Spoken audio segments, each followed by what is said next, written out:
Good evening, everyone. We're going to go ahead and get started. My name is Tony Parrott. I'm the Executive Director at the Metropolitan Sewer District, and on behalf of my staff, I want to thank you all for coming out for this public discussion regarding the Southwestern Parkway CSO storage basin. Joining me tonight is my Director of Engineering, Mr. John Lockley, and also part of the presentation that's going to go through some of the public engagement piece is Dr. Ted Grossert. And of course, we have all sorts of MSD staff and others that are here with us as well. We were out here in November to kind of go through a discussion about the CSO storage basin. Just want to kind of recap the community outreach process that we're using as a part of these meetings. This is actually the third meeting in terms of a public meeting. We started this process back in April of earlier this year, and we were supposed to come back last summer. We missed that date. We weren't ready to come back. We're in the concept phase of the discussion.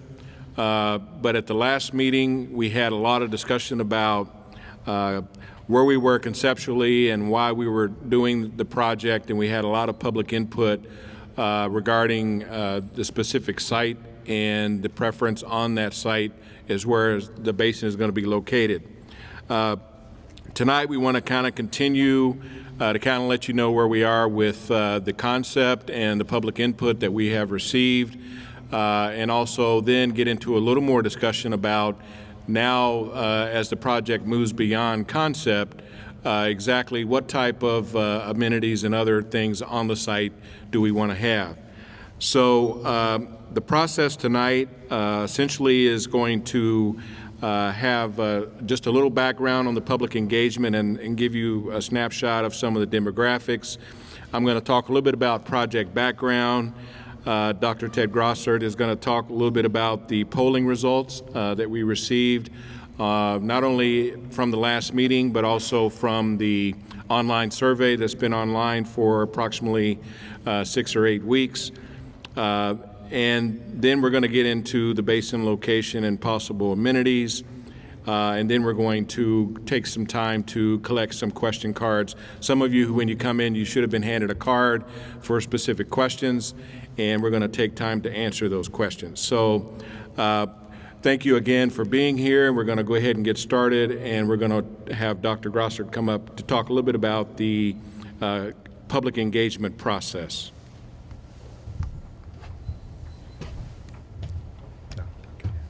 Thanks, Tony. This is on, right? Oh, yes, it is on. Okay, thanks guys for letting me take a little bit of time here.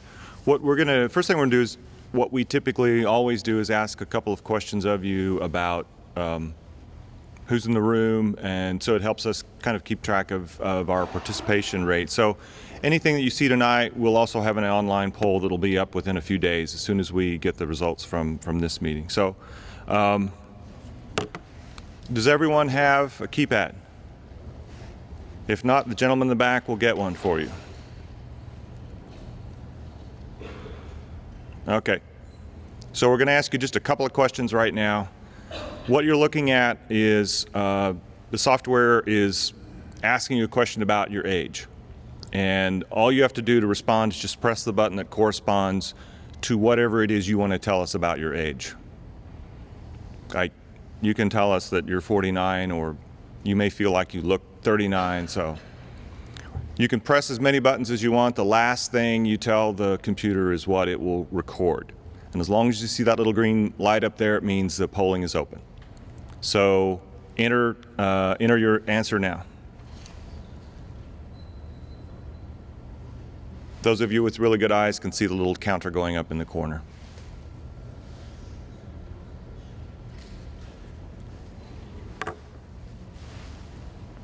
Is everyone in that wants to be? Okay. So you see we have predominance of 50 to 70. One more question. Gender, same rules. I will make no jokes about your choices.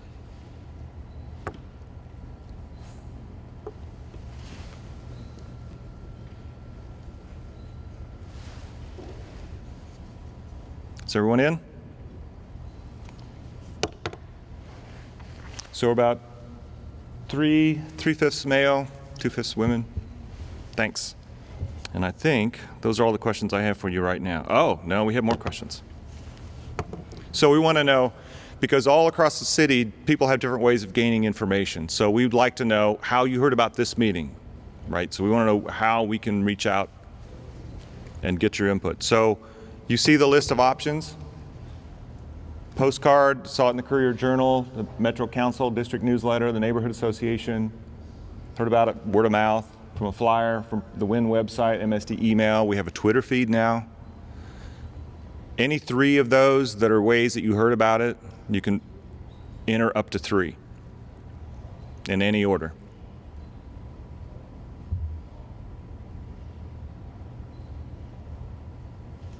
Everybody in?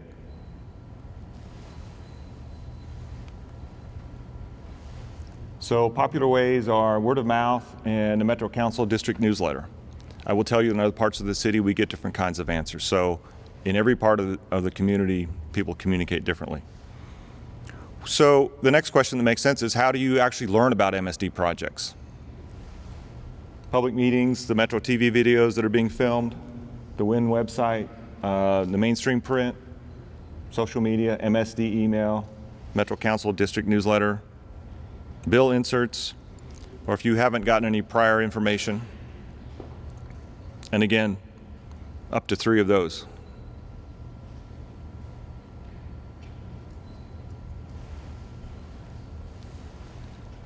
Is everybody in?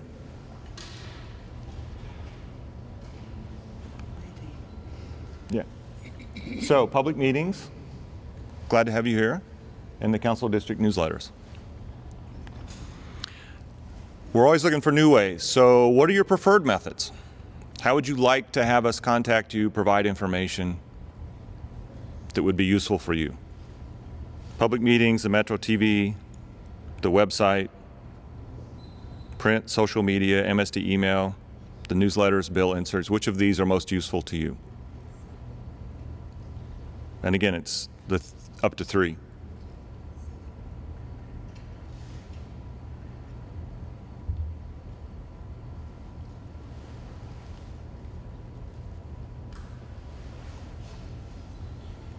Is everyone ready?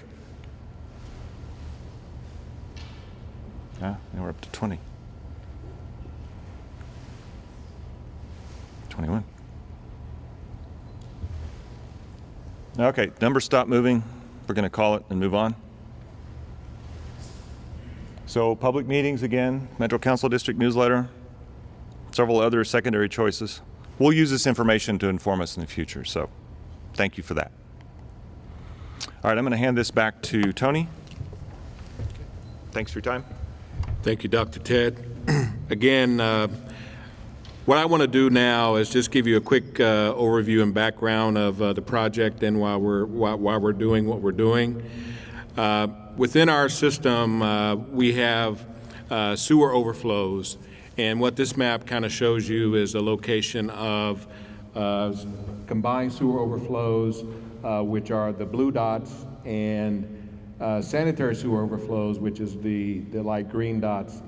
We have 106 combined sewer overflows in our system. They're primarily in the combined sewer system within the urban core of the city, inside the loop, and then you have a lot of sanitary sewer overflows that are throughout the district. The purpose of what we're doing in terms of the consent decree and the integrated plan that we're doing to mitigate those are really required by federal law. Sanitary sewer overflows are actually overflows that we have to mitigate or eliminate under federal law, and the combined sewer overflows are what we have to control the amount of overflow coming from those as part of our consent decree. And so we do have a federal consent decree to address those. We have a list of projects that we're implementing, we've been implementing and continue to implement And the estimate for that is about $850 million for the improvements that we have to do to be in compliance with the federal mandate.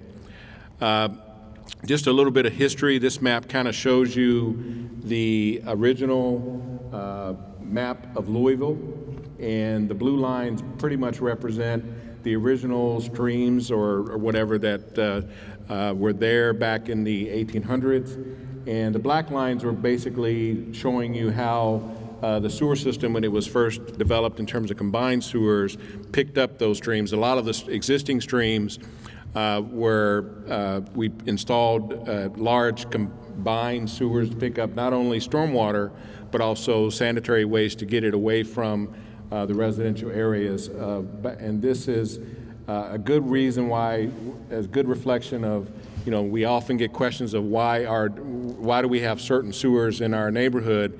Well, the answer to that is because of the gravity. It's usually following the watershed or the creeks that were part of the system.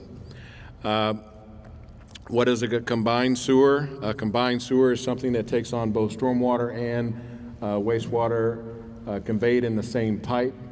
And a separate sanitary sewer system is actually a system that only carries waste absent stormwater. So one of the things that we did do, and one of the things that we want to kind of make sure that everybody understands, that to control overflows, there's a toolbox that we use to do certain improvements. Some of them are more green infrastructure type of projects or source control projects, and some of them are gray infrastructure projects. We kind of use them in tandem. The gray infrastructure projects include pipelines, pump station expansions, and also wastewater treatment plant expansions, and of course, under the consent decree and the combined sewer system, we're using CSO storage basins. So the CSO storage basins is a tool that we're using to come into compliance with the federal consent decree. Not only are we building a CSO storage basin in this area, we've got 8 or 9 of these that we're building throughout the entire system. We're slated to build 7 of these in the next 3 or 4 years. And what this map kind of shows you is basically the CSO basins that we have. We have one at Logan and Breckenridge. We also have another one planned at 13th Street in Rowan. We have one at Story, and we also have one at I-64 in Grinstead. And of course, then the one we have down here is at Southwestern Parkway. And like I said, these are projects that are required under the federal consent decree. Under the consent decree, in terms of a program status, we've been doing work since 2007, and we're in that phase now, as indicated by the red circle here, where we've done a lot of work, but we're doing more complex projects now. The CSO basins are very large, complex projects, and the reason why they're so important, because all of these are tied to what we call milestone dates. We have to do these projects, and we have to have them completed as part of our consent decree. And if we don't, we're subject to stipulated penalties and fines, and noncompliance with a federal mandate also is subject to civil and maybe criminal penalties against the agency. So that's one of the drivers why this consent decree is so important. On a dry weather day, when you look at the area surrounding the Shawnee Park, what this map kind of shows you from the arrows lines, if you see here, all of the sewers that are serving this area actually on a dry weather day drain to our Morris Foreman treatment facility. We take about 150 to 60 million gallons per day there. On a wet weather day, we can take in about 380 million gallons. And one of the things that is very interesting on this map is you can kind of see that the system here is kind of outlined around the park. And then when you drill down a little bit further within the park of Shawnee Park, the sewers that are existing within the Shawnee Park and under Shawnee Park are very large sewers. As you can see, there's a person standing inside there. These were sewers that were built through the park in 1910, part of the combined sewer system, as I mentioned earlier. and they exactly run the 13.6 by 9 foot southwestern outfall and 11 foot 9 western outfall are actually outfalls that when the system becomes full, those directly discharge into the Ohio River. The U.S. Army Corps of Engineers did build a flood pumping station back in 1951, a levee system to make sure that we could protect the park area and the community from flooding from the Ohio River. So again, another question is why are we doing this project and why are we doing it in Shawnee Park is because we've actually had these assets in Shawnee Park for well over 100 years, and because of the federal mandate, we have to expend funds that are going to take care of these assets, in some cases utilizing them better, in some cases improving them in order to meet the federal mandate.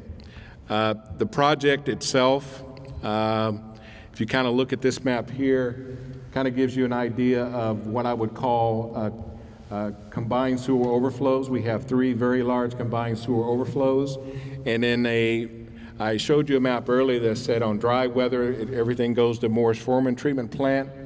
In a wet weather event, we can get about a 1/10 inch of rain, and we see overflows at these 3 locations: CSO 104, 105, and 189. Those are the CSOs that we are mandated to address under the federal consent decree. And when we get that 1/10 inch of rain, we have about 74 overflows in a typical year, which equates to about 115 million gallons of overflow. And so the purpose of the basin is to mitigate or reduce the amount of overflow that is coming from those combined sewer overflows as part of this consent decree.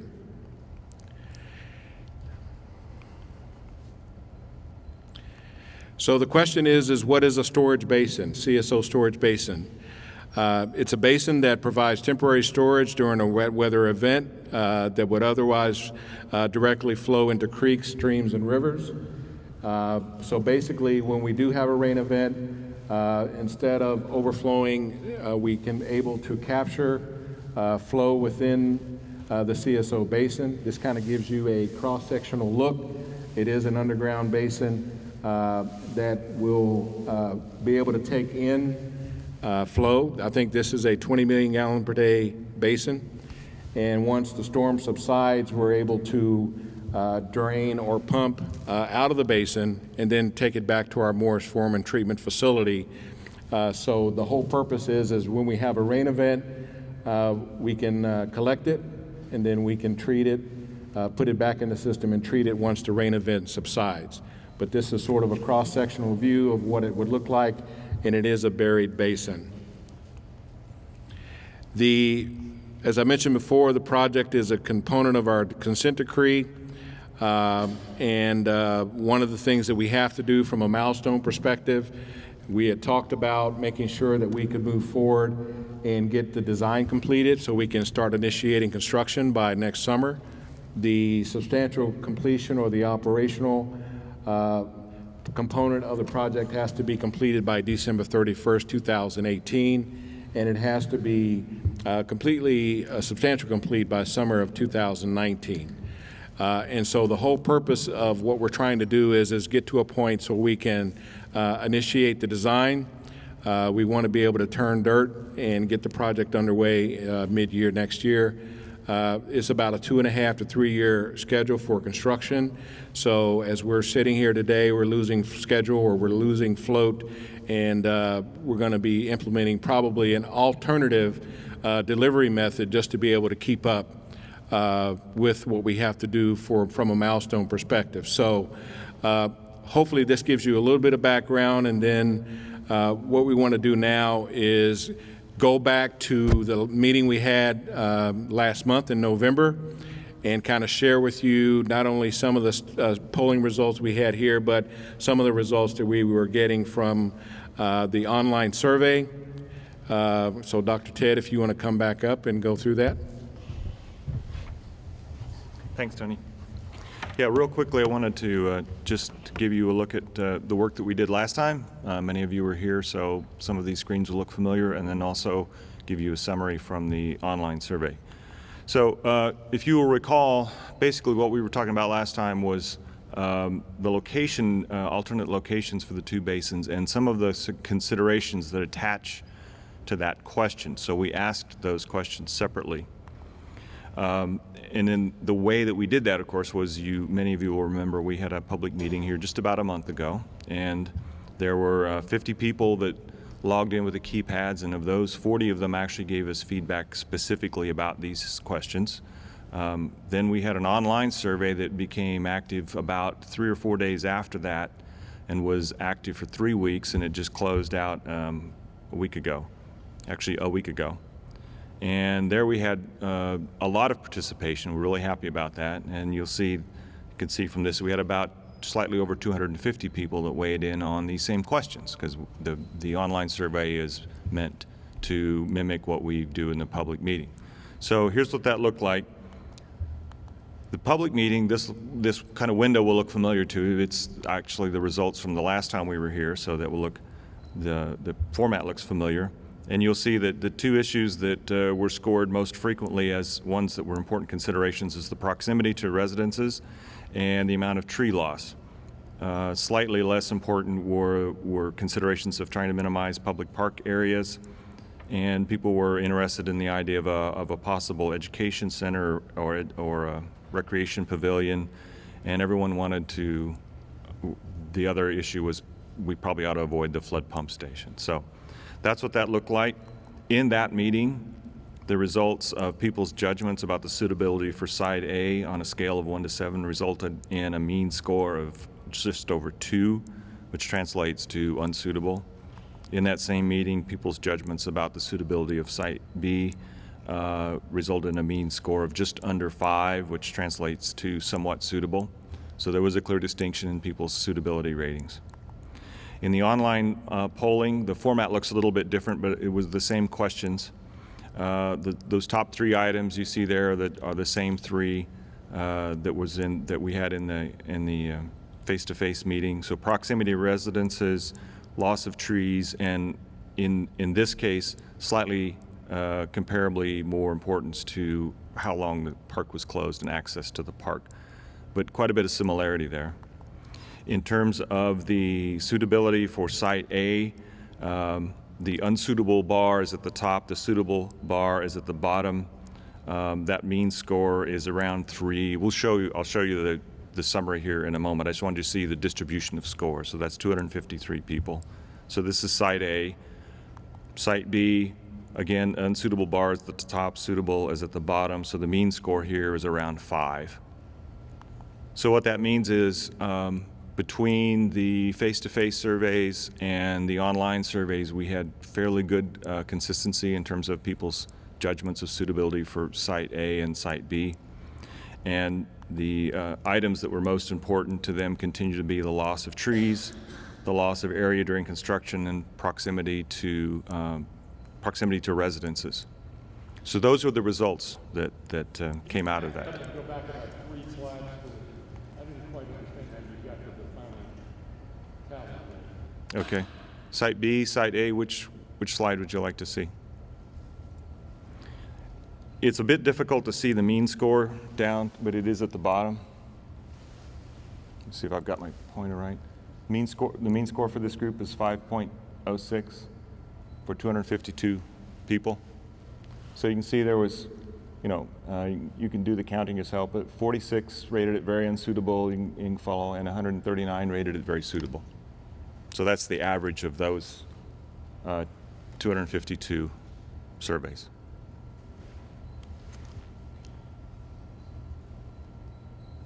Go to the A slide. So there's Site A. We see very unsuitable rated that way by 137, suitable rated by 50, and the mean score there is about a 3.04. So that's the average. Explain what the mean is. It's the average. It's the average score. It's the average score computed by adding all of all of these 1 through 7 up and then dividing by the total number. It's the average of all of these scores on a scale of 1 to 7. So that 3 corresponds to this 3 here, somewhat unsuitable.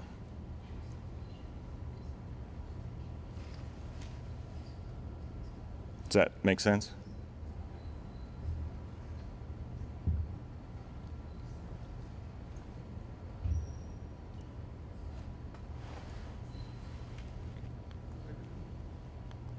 So wait a minute.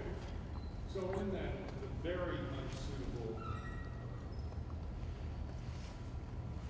for the grade one, the site besides the main building, 54% is very unsuitable. Right. I go to the B.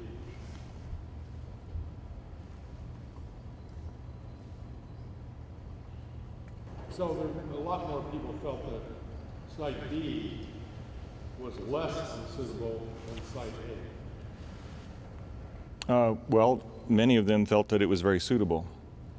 139 of 252. So about slightly over half.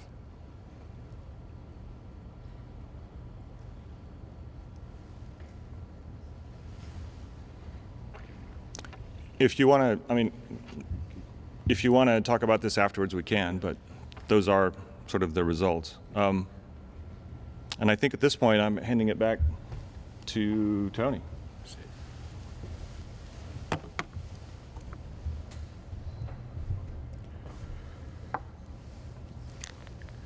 So just to kind of summarize the polling results, obviously the previous public meeting and also some of the online survey was good feedback for us. But also in our discussions, in addition to the major concerns of loss of mature trees and loss of public park area during construction, and also proximity of basins to residences, in addition to that, we had to look at not only what we're getting from the public meetings, but also some of the neighborhood meetings that we've had as well. So the basin itself has a lot of unique functionalities, and our Director of Engineering, John Lockley, is going to talk about that.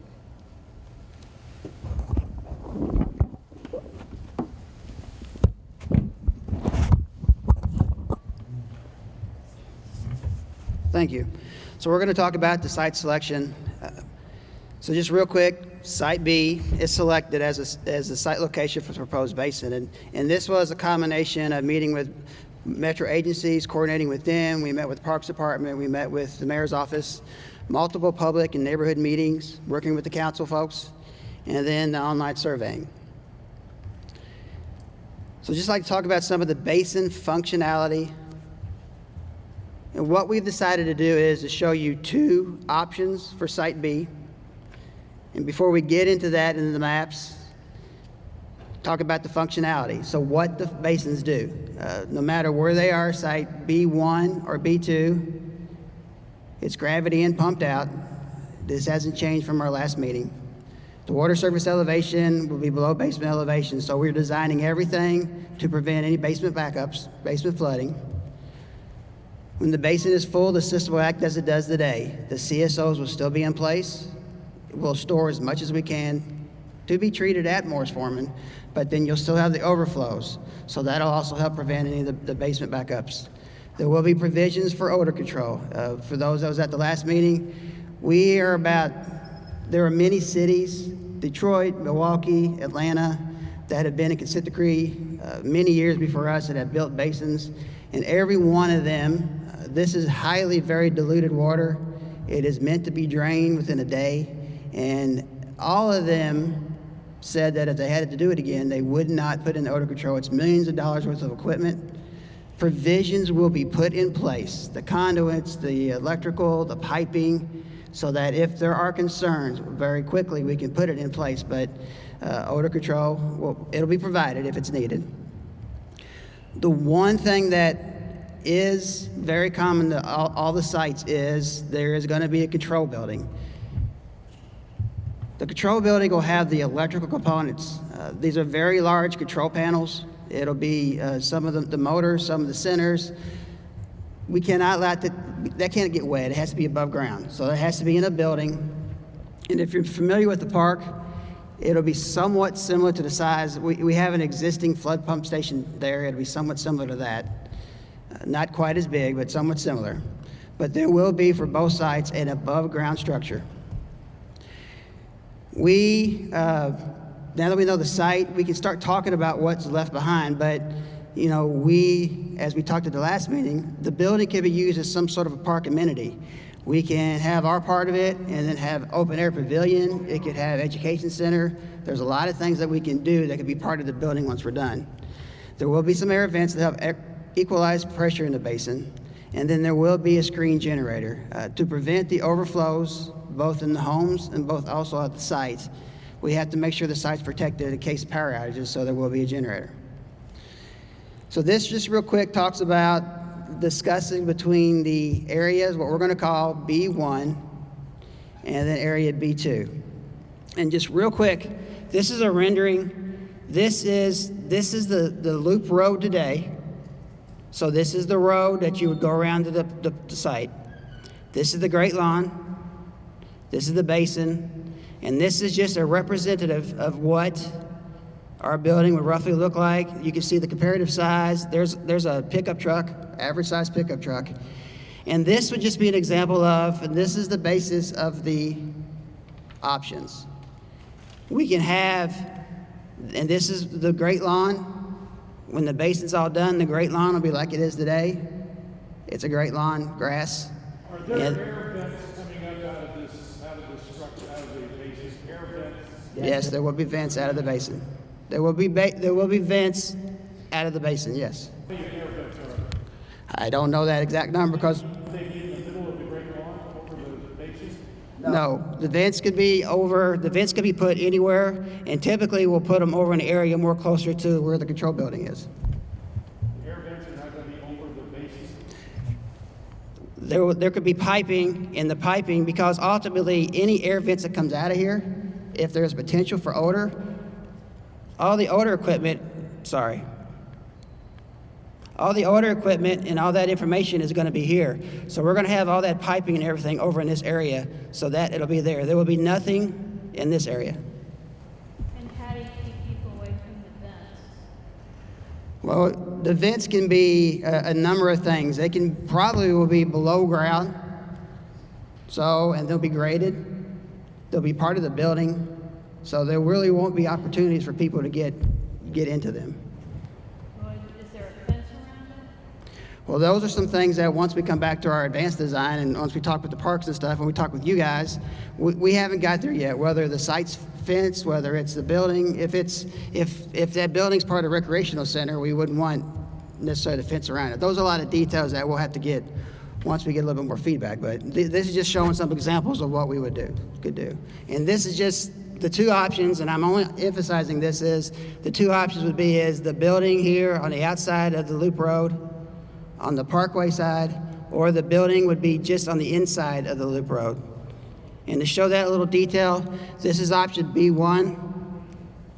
So here's the existing loop road, the parkway side, the river side, and the basin. And if you take the loop road, we would have just off the loop road a little pull off for our building and where our trucks and stuff. But that's where the building would be. It would be right on the inside of loop road, on the inside of it. This option removes approximately number 55 trees. It does put it inside the Great Lawn as we talked about, and it does put it nearer to one of our facilities. What about parking? I see a lot of ground on that area. Is that all asphalt that is then in the Great Lawn? And again, this is a pull off, yes, but again, this is very conceptual until we. About the site, you don't know the answer to what some of this stuff is, where the air vents are going to be, and how big is an air vent? We can answer questions. There's going to be opportunities at the end of this to keep things going because this is. The choice of the site in an active part of the park, but you don't know the answer to these things. about how it's going to affect the park user.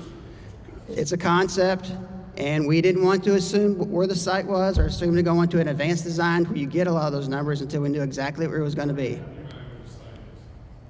So, this is conceptual.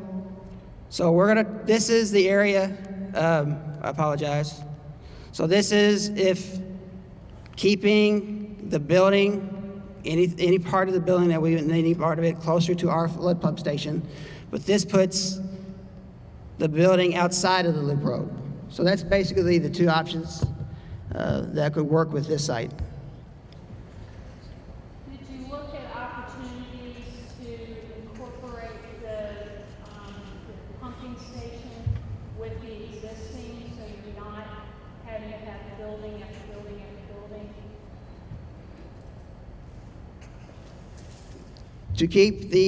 There are two different functions. We have not looked at that. Again, that could be something as we get into the final design. If the group and the entity say, hey, let's not have two buildings, let's have one. But those will be more as we get into the advanced design. These are a lot of details that we'd like to talk about and get into, but we didn't want to get into a lot of these details because we didn't know a site. Yes, sir.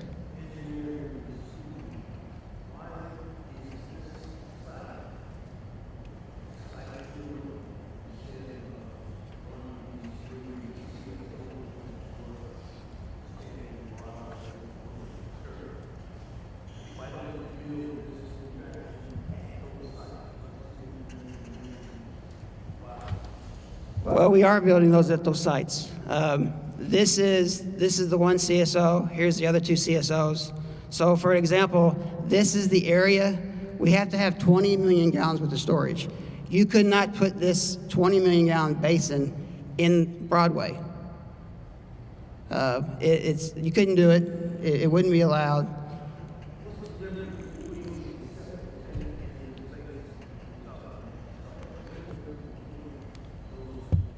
Well, a septic tank is meant to hold for a long period of time and treat wastewater. It is how wastewater gets into the tank and is be treated. This is a storage proposed basin that you'll have the highly diluted combined sewage. It'll be in the basin, and they're designed to be emptied within a day. So it'll fill up once the rain stops. In all intents and purpose, what is going on today underground, because today you have a 15 by 9 foot huge pipe that is conveying that same combined sewage to the river. Underground now it'll just be a basin, and we will try to catch as much as that combined sewer so it doesn't go to the river, and then it'll be sent back into a pipe and treated at Morris Foreman. Yes.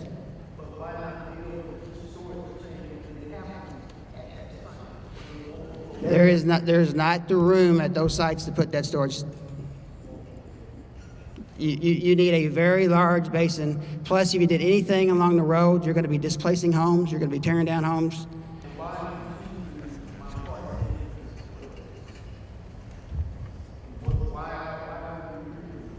We're here because that's where the sewers are. That's where the CSO is. That's where this very large interceptor is. That's where this large interceptor is. And that's where this large interceptor is. We're right in the middle of them. And the most cost-effective basin project for the ratepayers is to put it in place.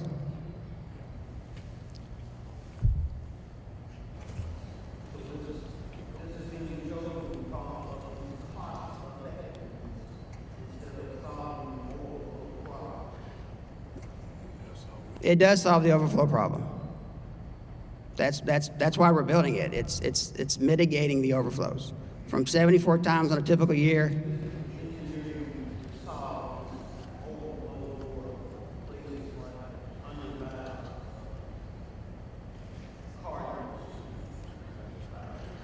Yeah, this has nothing to do with that area, and it's a total separate system. Sorry.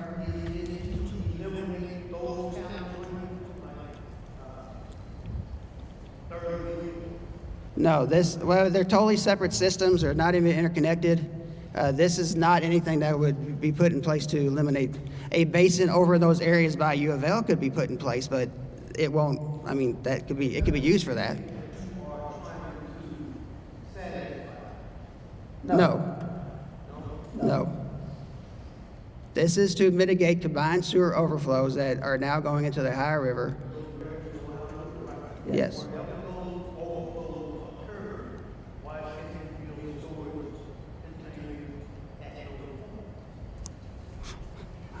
At this meeting, we'll come and talk about it. We are building, that's why the basin is where it is. That's where those points are.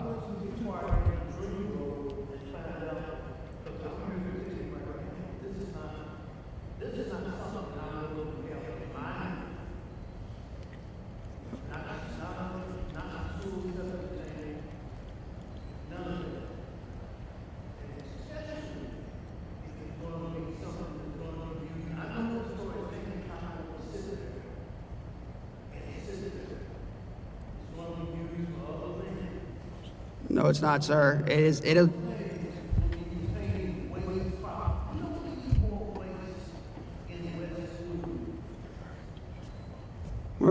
This is a slide. Yeah, this is a slide that shows, again, this is just a rendering. You're on the loop road looking toward the Great Lawn of a building. Again, this is just something we drew up because a lot of times people say I don't quite. We understand sometimes it's hard for everybody to figure out, so we just threw some pictures up there to say, hey, this is to get you an idea. This is not a done deal, not a final concept. This is just say, if you put a building on the inside of the road, this is what it would be. You know what's hard is the fact what's being lost is that this is a public park for the benefit of people who live in whatever part of town they want to come use this park. It's used by thousands of people every year. A lot of effort's been made to make this park more usable. The restoration of the pavilion, the new spray ground, the new basketball courts, the whole complex of Little League parks that's been built over there over the years. This is a public park, and you want to come in and take a public park and do this to it. That's what Park is swallowed. That's what we do. And that's why we've had the public meetings, and that's why we did the online polling, and that's why we were getting results from the neighborhood associations so that we could determine what is the preferred location based upon the folks that live close to the park. One of the things, and I think it goes to your question, these basins are a tool that we're using throughout the district.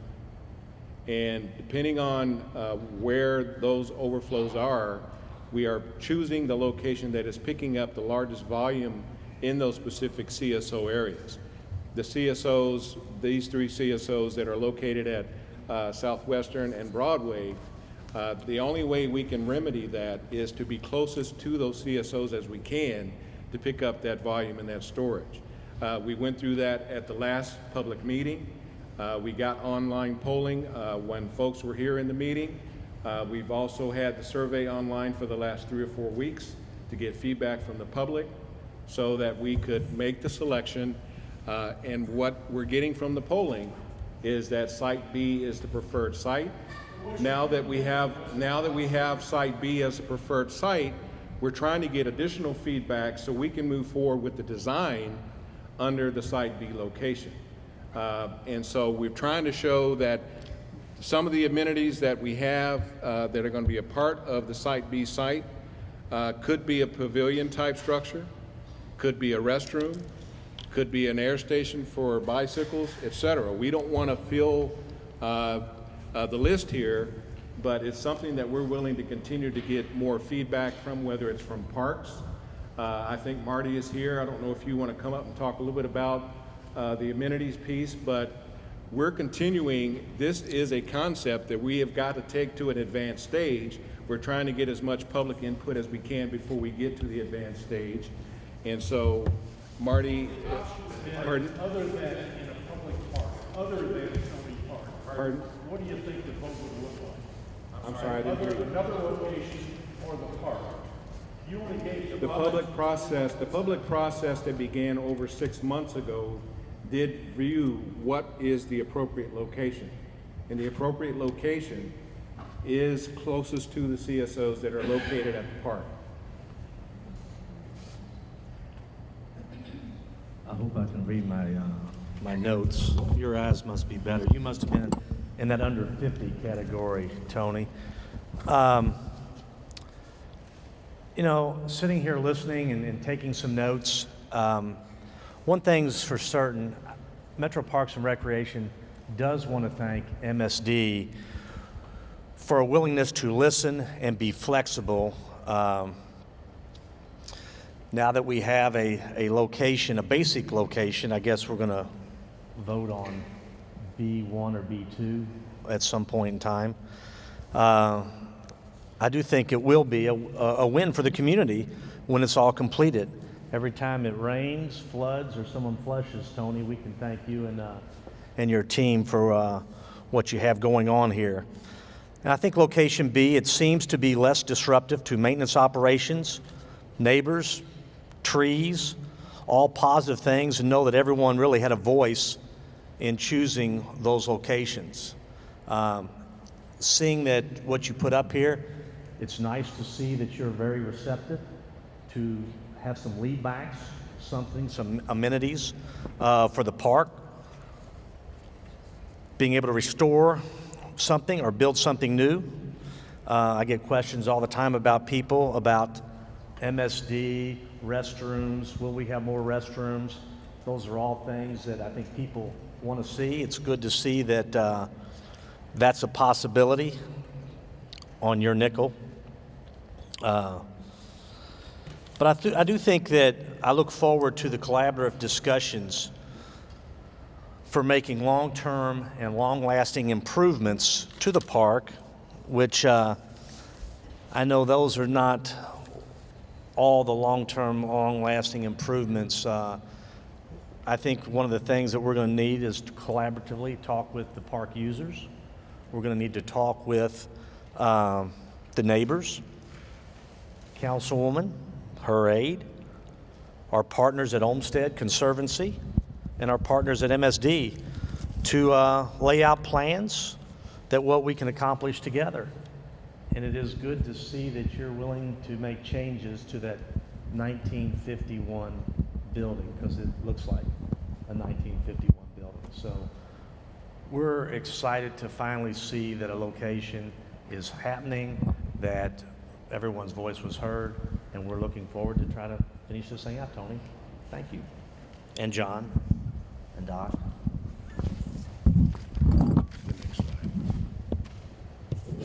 Thank you, Marty. You know, one of the things that, hit the next slide.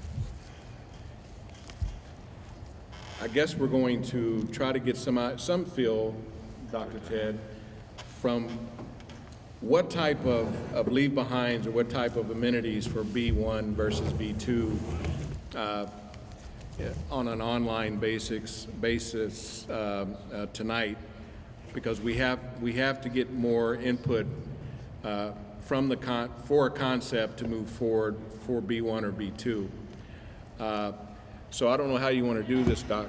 Before you start this, when in the March meeting, you all had fantastic presentation of the amenities. We went through this before, and you all had a great presentation and nice outlines of sidewalks and amenities at that point. So where does that you got a great group of people that provided this input? Can we see those results before you start asking again? Well, basically, what we're trying to do now that we know that it's going to be at the B1 or B2 location, we're trying to load now information that's going to help us further the concept for B1 or B2. How do you want to do this, Doc? Time is not, it didn't matter which location, it still was the same amenities. Yeah. How do you want to handle this, We Doc? had a whole long list of amenities that everybody was able to select from, education, the walkways, the walkways. Are we going to populate these? Yeah.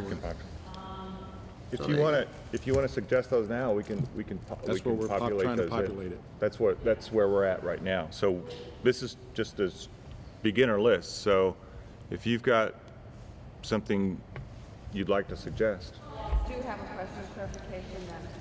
as you know, in the Homestead Park Conservancy, and we know that the consultant, the engineering firm working on this project, MSD consulting firm, did develop a master plan based on the questions that were asked in the research that was done before the March meeting.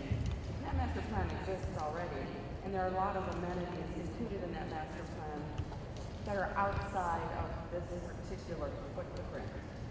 And now maybe the questions you're asking right here are just details about the building itself, which are different from the buildings, but I want everybody to know that there's a master plan that does discuss other things, including walkways throughout the park, not just around this building, and opening the river views and other amenities, other improvements to the park that were really part of the whole idea behind putting it in Shawnee Park, was to make sure there were amenities on it. And thank you for bringing up the master plan. We did obviously help fund that master plan, and Marty's going to address that. Yes, MSD did pay for a updated master plan of, what is the exact area called, meaning the uplands? Shawnee Uplands. So it's basically, if you go back to one of the maps of the park itself, where you had the whole Great Lawn, an overview there. Would that'd be a good rendering of what the Uplands was right here inside the road? It's not the entire park. And remember this, parks, we probably have, I don't know, 40 or 50 master plans. I mean, we have about $500 million worth of. A master plan is a great guide. It's a tool. It's what it doesn't mean everything is going to happen. I think the very first Olmsted Shawnee Park master plan was started in 1994. Same thing with Iroquois, Cherokee. And we haven't completed those yet either. And I think the idea is, now that we have a location picked out, I think it's time that we then can start talking collaboratively, Tony, with the people I mentioned earlier, with SEVI, with Olmsted, with the council person, with the users, with the neighbors, to try to find out exactly what they are. I mean, obviously, if you're going to be doing some work in here, I get asked all the time, hey, is that, you ever going to finish that gravel lot? I mean, those are little things, but the things that people notice. I mean, you're going to be paving. Maybe you can pick up some of that type of stuff for us along the way. I mean, we don't have a list. We have the list that was part of the master plan, but we don't always have everything, because the master plan really isn't inclusive to the entire park or what everyone. I mean, there's a master plan, there's site development, there's improvements, there's things in the park that need renovating. I mean, the pond is.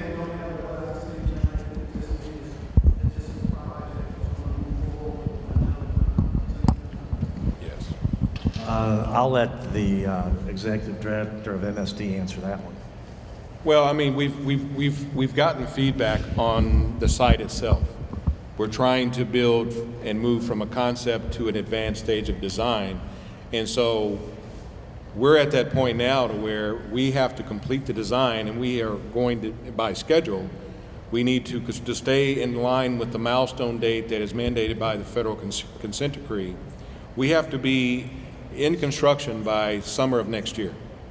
And right now we're at a concept level design, and we're got to go from concept to advanced design to be able to start construction in less than 6 months.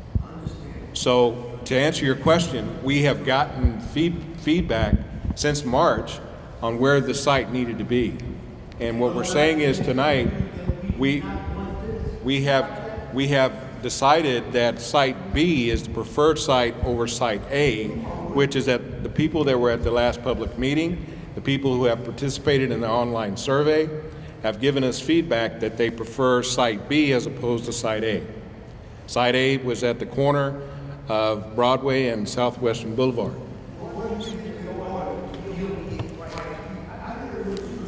Because the CSOs that have to be mitigated are under a federal mandate, which is a mandate from the federal government It is administered by the Department of Justice, and it is subject to civil and criminal penalties. That's the authority in which we operate under. It does mandate that it has to mitigate the CSOs, and the best location to mitigate those CSOs is closest to those CSOs.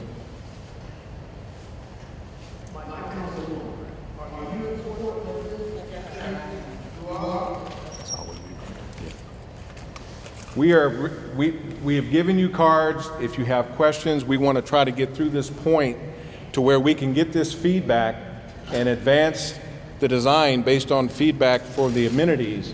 We do have cards that you can write down your questions, but we really would like to populate this so we can get your feedback tonight. Someone said, I forget who, somebody was saying they wanted to allow us to put more information under 4 and 5, additional amenities. It just doesn't lock us down to everything by just filling out 4 or 5, does it? No. This is just to get us some ideas. Just ideas. Okay. And it could be more than 4 and 5. It can be up to 10. That's what I want to know. What happened to the amenities that when we came to the March meeting, the first meeting we had, they did have a slide and it was quite impressive. Although we didn't really want it. They had some slides and they were really nice. What happened to those things? All the amenities and things that they were. John, you want to? Wasn't at that meeting. Oh. She was asking about some of the previous amenities that were identified in the March meeting. I think someone else had asked that as well. Because they did have one. Right. It was quite impressive. Yeah. Okay. So there were things like an education center. There was education there, there was amenities, like things that they were going to build, like walkways and different things. What happened to that? I don't know. I don't have the answer to that, but can we use some of your feedback and populate this? We can put them.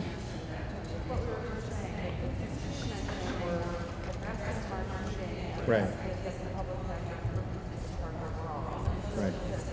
You're not asked about those particular things, but those still buildings that These are associated with the building. Okay. So now we're talking about things that are associated with the building, with creating this control building. So these are things that could happen.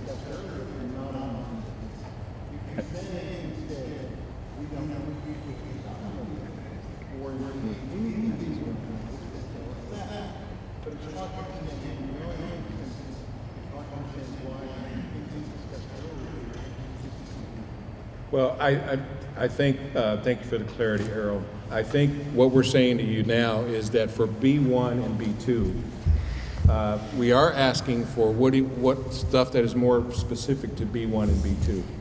But as Marty said, you know, we're still trying to keep things open from a conceptual standpoint, because once we move forward with this project, one of the things that I don't see up there, for example, is the restoration of the inner loop or the roadway. There's going to be a section of the roadway. Obviously, we need to consider what happens there. And in reconstruction of that roadway, are there other concepts along that roadway that we need to consider? And then, are there other roadway or pavement restoration beyond just the area where we're going to be doing construction that we need to consider?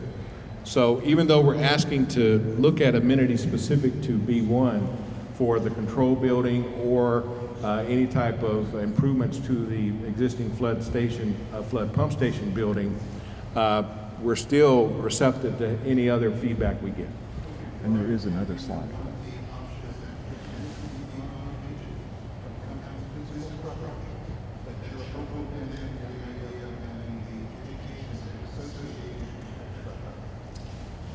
What we're saying is that we're still open to. Yes. And whether it's called an education center or whether we call it a pavilion-type structure in association with B1 and B2 control building or existing flood station, yes, we are receptive to that as an amendment.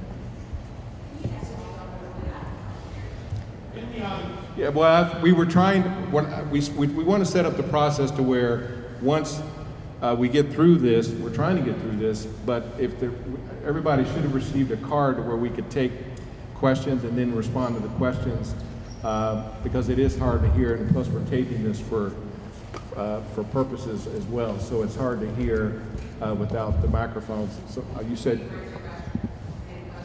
okay, I can. That'd be fine.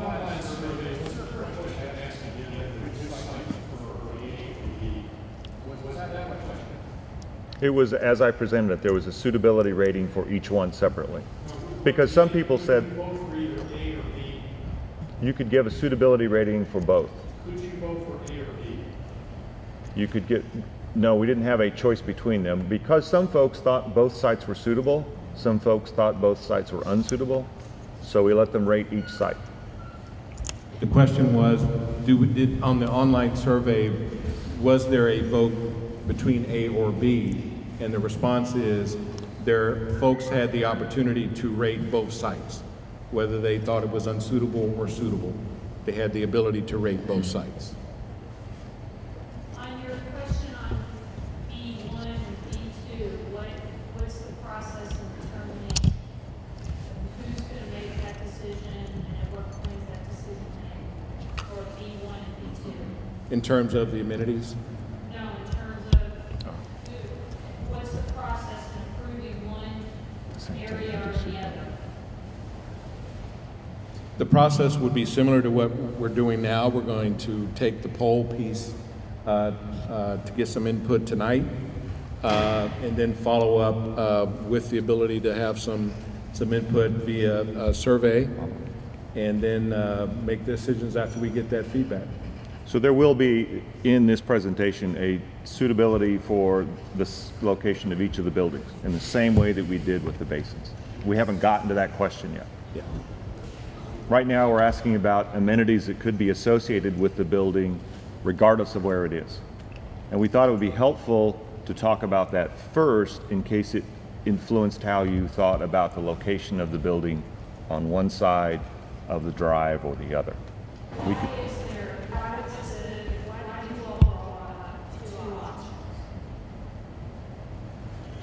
Why did you design and look at option D and then on option D2? Why are there two options? What's the difference between the two that would make you design two different sites? Well, it's not necessarily two different sites as it relates to the basin. It's two different sites as it relates to the control building. Whether the control building is on the outer loop side of the loop road or on the inner side of the loop road. That's really the only difference between the two sites. From an engineering point of view, is there a preference? Yeah.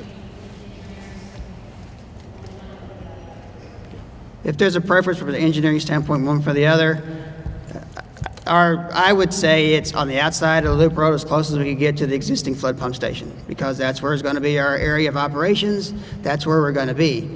Now, it might be better suited on the inside of Loop Road if we're going to turn it into an education center or something like that, because are you going to want to have an education center right in the middle of our flood pump station operations? So that's why we looked at putting it, based on the last meeting and based on conversations we had with several of the agencies, putting it as close as we could to our existing flood pump station.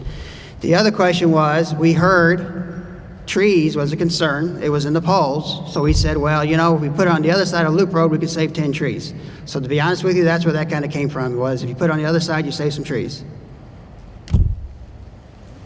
With the education center, it doesn't necessarily have to be No. associated with this structure.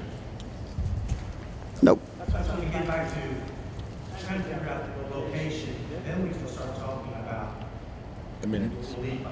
Right. We can go to location. Go ahead if you want. Sure.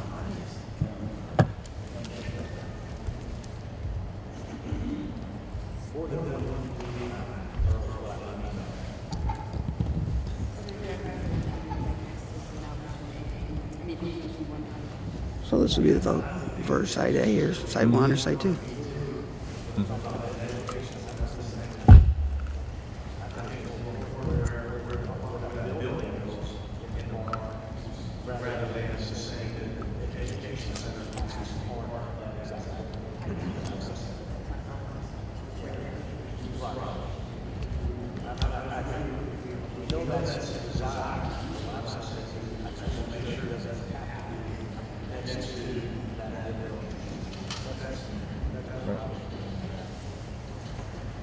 So we went ahead and skipped ahead to the, we've gone ahead and skipped ahead to the questions. Yes, sir.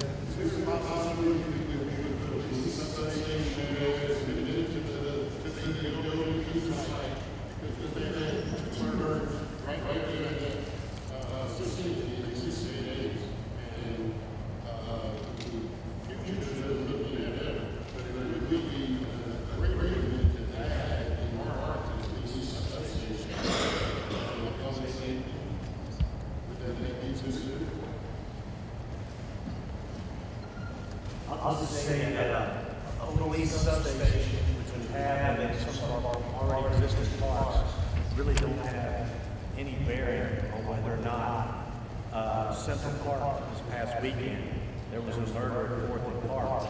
There is a police substation in Central Park. The police substation in basically Cherokee Park. You know, that gets to be a whole lot bigger question. I'm not sure. We didn't have to work with the chief and the mayor's office dealing with police substations. I know we were supposed to, when Victory was alive and closed in, it really wasn't a substation necessarily, but it was going to be a place where police used on a daily basis for roadblocks and different things, and that really hasn't worked out that way. So a police substation is a bigger question.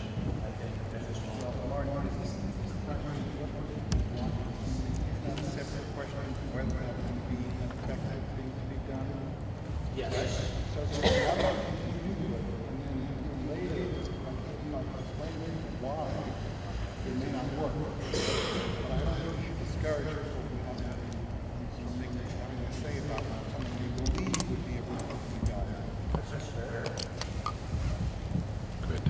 So would you like to address the location question first and then go back to the amenities question? Would that work better for you?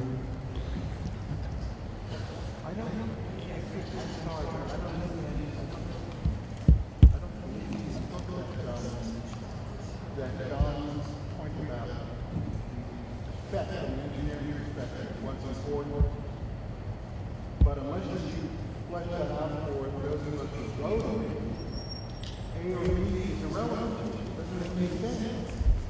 If you say that there are more virtues attached to one location versus another, that's important.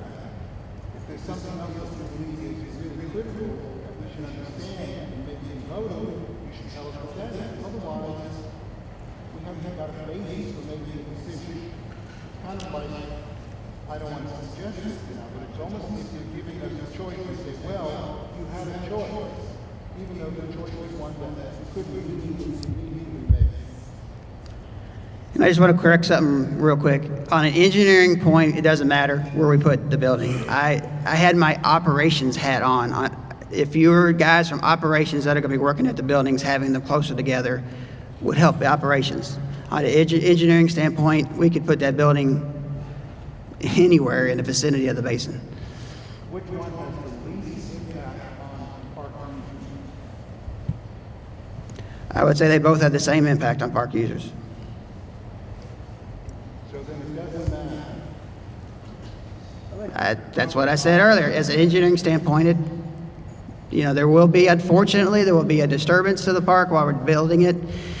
Other than, once it's done, the basin will be underground. So once everything is, if it's a big great lawn and we decide to put grass back on top of it, it'll still be the big great lawn. It won't change that. There'll just be a new building there. And depending on what we agree to that could be part of that new building, it could actually be a benefit to the park. If I understand correctly, really the only difference in B1 and B2 is the location of the building. And that means that the building is either inside the road, in other words, inside the loop area, more into the great lawn space, as opposed to outside the loop. Yep. And typically, from an Olmsted Park or any kind of an aesthetic standpoint, you would keep buildings behind and keep that vista open. But there are occasionally times when an appropriate building belongs in that view of business. So I do think it's very difficult to expect a group of folks sitting here, which key am I going to construct, the left or the right? Well, I don't know. So I think it's important to get the input, but to just take a vote and raise your hands and say this one or that one seems like not a good design approach to making decisions. Well, from an engineering standpoint, it can go either place. And I guess my point would be. The engineering it affects the quality of use. Yeah, exactly. The aesthetic. Yeah. Those things are subtle parts that really make a difference in the long run. So it's a more complicated decision than just saying in or out. Well, the whole thing is just to try to make sure that we understand, if we came here and we said, from an operational standpoint, it's better that it's closer to the existing facility outside the loop road, and this is what we're going to do and we're moving forward. Or we could have come here and said, no, from an engineering standpoint, or based on the amenities that we may do, whether it's an education center or something else, a bike, air station or a restroom, it may be better on the inner side of Loop Road. We just didn't want to come here tonight under a concept and say, this is what we're going to do, other than the fact that we have selected that B is the best site. But if folks want to give us input, we're saying that before we move to an advanced design, it would be nice to have that input. That's really all we're saying.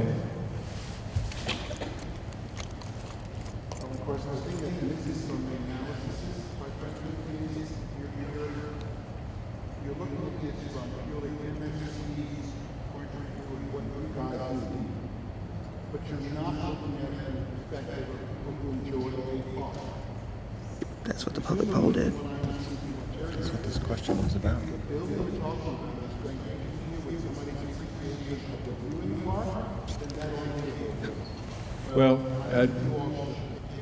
Well, the one thing we did take into consideration for tonight's meeting was the feedback we got from the public polling that has happened over the last 3 or 4 weeks. I'm talking about B1 versus B2. Right. Right. As far as I know, the question of aesthetics and views was not on that poll. That A versus B. We're now talking about B1, B2. Right. So I'm trying to understand your point. We're trying to get some input tonight regarding B1 and B2.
Well, one of the things that we want to try to accomplish tonight is between B1 and B2, are there specific amenities that you want us to consider before we move to the advanced stage of design?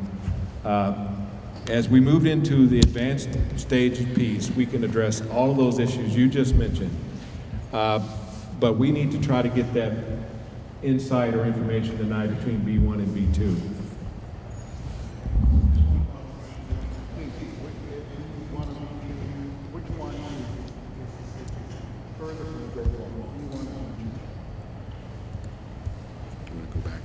B1's inside and B2's outside. There's B1. Yes. Should we go to that first?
Should we start with amenities?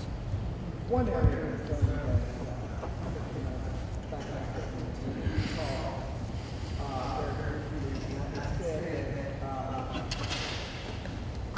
being a resident is disconnected from your property.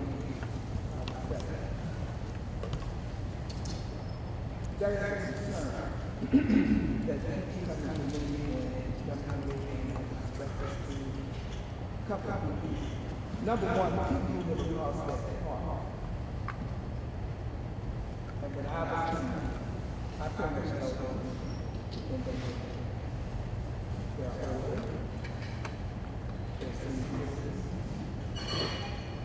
They have to use the front porches. They have to use the back for family meetings and so forth. And I said, one of the things to me that it is both situations balance is to have MSD or a committee to meet the residents across the street. That was not telling me when we had talked about that. That's the committee that they need to stick to, because that's the people who live in the community who voted on green. That's the bottom line. When I came to the last here, if you thought I was better, okay? So now what you're doing is within we talk about how this, but then all of a sudden, we come to this. So what it does is ostracize the people that live across the street and wherever they face on the field. And there's nothing more than what's being done here today. Bottom line is you want to get a real good feel of the community. Is to have set up and we have an outreach to meet with those residents along Broadway, 4050 long. That will make it balanced.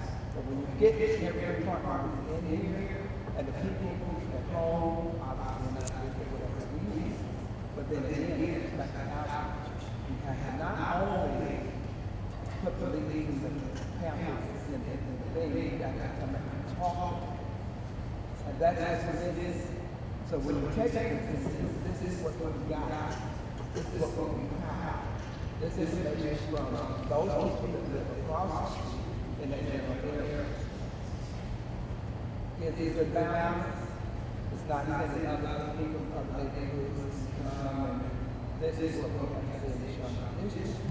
But it's vitally important to make sure that works out. The next issue should be with the Europeans. People here from come on to me. Now we're going to get about MSD in all the places. Let's get it down. And then we start quickly to take hold because now you got good communication. They're not just like and then they We can actually do the same process. We can poll tonight and we'll poll online, right? This is more of a brainstorm. Yeah. Not definitive.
which was unfair to the people of the residents that they missed to me for whatever reason, 2 months, a long time, don't want to plan, get your ideas, etc. And what I look at the people that I talk to, it's like dozens of blown in their face. And it's just like, what? It's sort of it's just thrown in their face so they really don't know. But for some of them, ideas, because people need to count, be there. Okay, I was just saying, this is where we're at.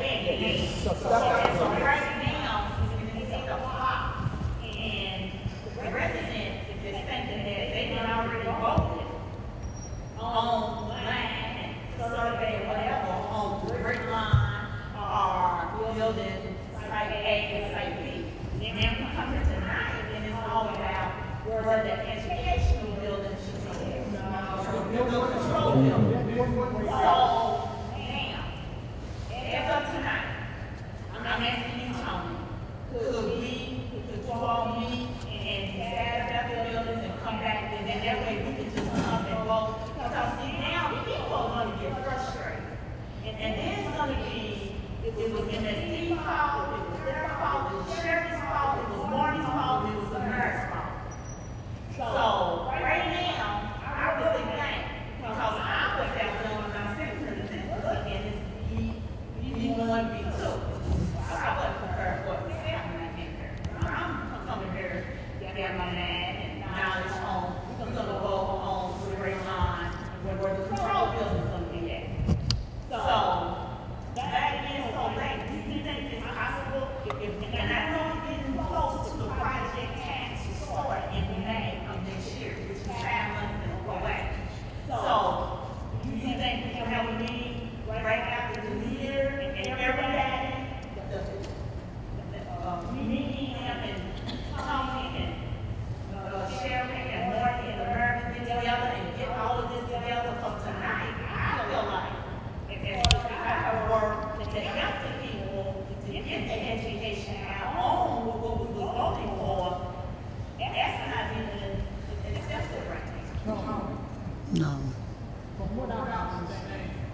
That's what the polling, that is what the polling is. Yes. The pumping station. The Control building. educational building got put in, so now everybody got to put the cart before the horse. Okay, the educational center has nothing to do with the pumping station and where the basics go. Okay? And that's all y'all asking us to decide where we want to put the basics in the pumping station. The control building. And then after that, then we can make all decisions we want about. Well, we want an educational center, do we want a swimming pool? But first, let's keep the basic structure there. Okay, so we know where the storage space is. And all I came here tonight was ask, where do we want the pumping station?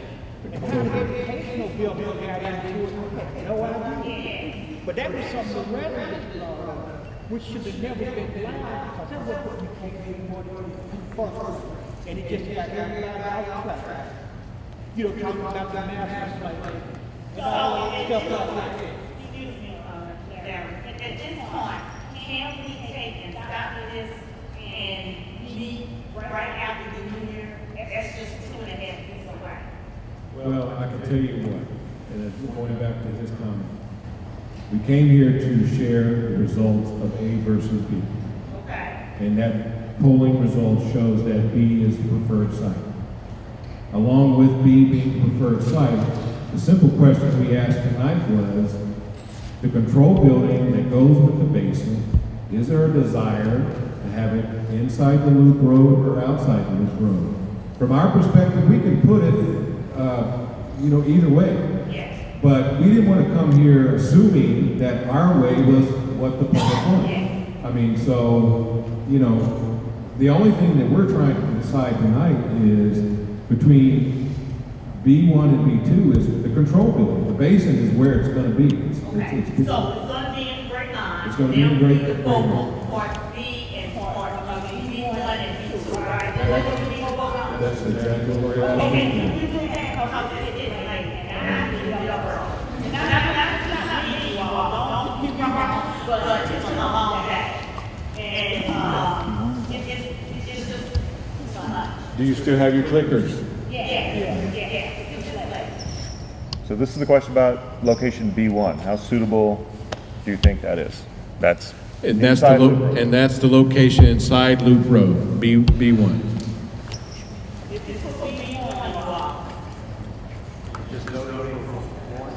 Just, this is suitability. We'll also ask the same suitability question for outside.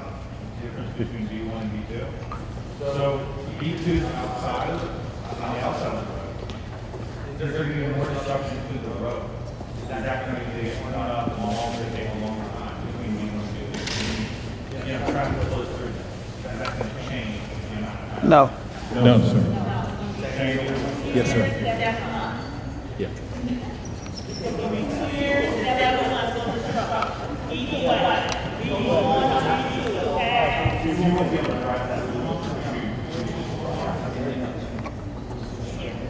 Okay, so everybody understand the difference between B1 and B2? Okay, and then we vote. We are. I got 17 here. Anybody else? We've had up to 20. There's 18.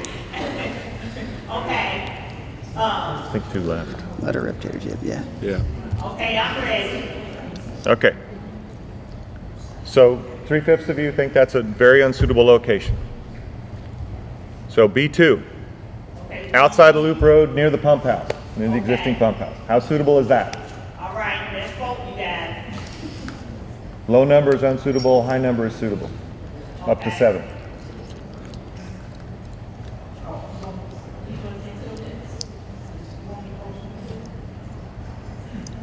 Everybody good? All in?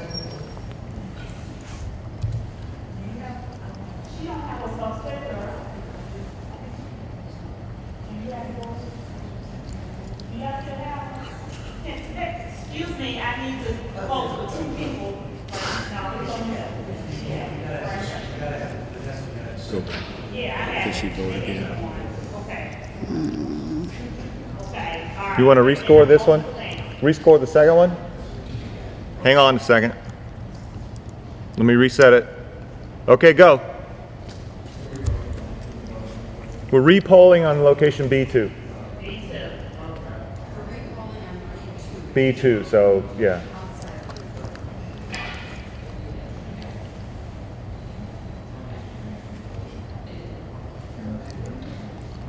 It'll say both sets of data. Is that it? Good, I'm good. Everybody else good? Okay. Change it a little bit. Anything else you want to do? Want to talk about amenities? No. Okay. All right. That's it. So We'll just leave it open for you have questions if you want. you have voted for B1 versus B2, and I guess based on what you're saying is now we can come back and talk about something else at a later date. Okay. And remember, we put it in the newsletter, so everybody knows. So please stand up for the referendum, you may stand up for the newsletter, turn on the last step forward, you never go back.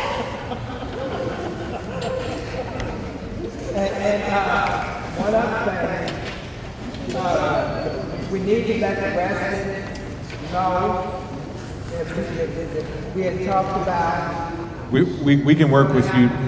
We will work with you to make sure that happens. And Tony, I will get with you, I will call you, you want me to call you back Monday? That'd be great. I'm available Monday to meet with you and help you how to get the residents out, okay? That'll be great. Okay, and my name is Vanessa Lackey, okay? Yeah, we know. Contact me through Sheriff Grant and everything, I'm married to an else. Thank you. All right. All right. All right. Thank you for. Thank you all for. Thank you for coming out.